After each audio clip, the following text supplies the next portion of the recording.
ہوتا ہے، ٹھیک ہے نا۔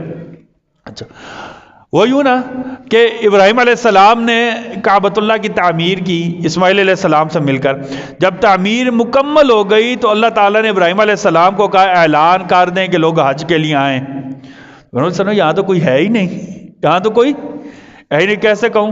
تو اللہ تعالیٰ نے قرآن کریم سورہ حج آیت نمبر 27، 28 اور 29 میں بیان کیا، اللہ نے کہا وَأَذِّن فِي النَّاسِ وَأَذِّن فِي النَّاسِ۔ ابراہیم علیہ السلام کو اللہ نے کہا حج کا اعلان کرو، ابراہیم نے کہا یا اللہ یہاں تو کوئی ہے ہی نہیں۔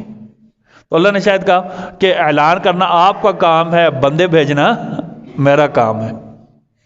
ہمارا کام ہے کوشش کرنا، اعلان کرنا آپ کا کام، بندے بھیجنا میرا کام۔ ابراہیم علیہ السلام نے اعلان کیا، ابراہیم علیہ السلام نے اعلان کیا۔ اللہ نے قرآن کا وَأَذِّن فِي النَّاسِ، تمہارا کام ہے حج کا اعلان کر دو، یَأْتُوکَ رِجَالًا، لوگ آپ کے